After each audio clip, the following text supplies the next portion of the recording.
ഇപ്പോൾ സ്ത്രീകൾ, ഓരോ കുടുംബത്തിലുള്ള സ്ത്രീകൾ അവർ ഫാമിലിക്ക് വേണ്ടി കഷ്ടപ്പെട്ട് പണിയെടുക്കുകയാണ് അല്ലേ? രാവിലെ മുതൽ വൈകുന്നേരം വരെ അവരെ വർക്കുകൾ ആരും കാണാറില്ല.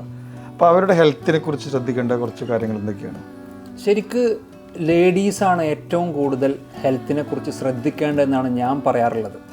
കാരണം എന്താ വെച്ച് കഴിഞ്ഞാൽ ലേഡീസ് പലപ്പോഴും അവരുടെ ഒരു യങ് ഏജിൽ അവർ ഒരു പക്ഷേ എസ്തെറ്റിക്സിനും അതുപോലെ തന്നെ ഒരു ബ്യൂട്ടിയിലൊക്കെയാണ് ഫോക്കസ് ചെയ്യുക. നമ്മളൊരു ഹെൽത്തി ജനറേഷനെ ക്രിയേറ്റ് ചെയ്യണമെങ്കിൽ അതിൽ ഇതൊരു പക്ഷേ കോൺട്രവേഴ്ഷ്യൽ ആവാം, പക്ഷേ ഏറ്റവും കൂടുതൽ ഇമ്പോർട്ടൻസ് ഉള്ളത് ലേഡീസിൻ്റെ മൈറ്റോകോൺഡ്രിയക്കാണ്.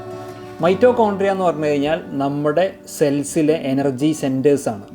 എത്രത്തോളം എനർജി പ്രൊഡ്യൂസ് ചെയ്യണം, അത് എനർജി സെൻറ്റേഴ്സ് മാത്രമല്ല, നമ്മളുടെ ഡിഫൻസ് മെക്കാനിസം കൂടിയാണ്.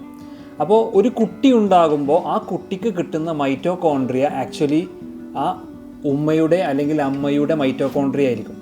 അപ്പോൾ അമ്മ എത്രത്തോളം ഹെൽത്തി ആണോ അത്രത്തോളം ബെറ്റർ ആയിട്ടായിരിക്കും ആ കുട്ടിയുടെ മെറ്റബോളിക് ഹെൽത്ത്. അതായത് ഹെൽത്തി ആയിട്ടുള്ള ഒരു അമ്മയിൽ നിന്ന് കിട്ടിയ മൈറ്റോകോൺഡ്രിയ ഉള്ള ഒരു കുട്ടിയെ സംബന്ധിച്ചിടത്തോളം അൺഹെൽത്തി ആയിട്ടുള്ള ഒരു മദറിൽ നിന്ന് കിട്ടിയ മൈറ്റോകോൺഡ്രിയ കുട്ടീനെ കമ്പയർ ചെയ്യുമ്പോൾ ഈ കുട്ടിക്ക് പ്രശ്നങ്ങളിൽ നിന്ന് അല്ലെങ്കിൽ രോഗങ്ങളിൽ നിന്നൊക്കെ ഫാസ്റ്റായിട്ട് റിക്കവർ ചെയ്യാനും രോഗം വരാതിരിക്കാനും ഒക്കെയുള്ള സാധ്യത കുറവായിരിക്കും. കുട്ടി ഭയങ്കരമായിട്ട് എനർജറ്റിക് ആയിരിക്കും.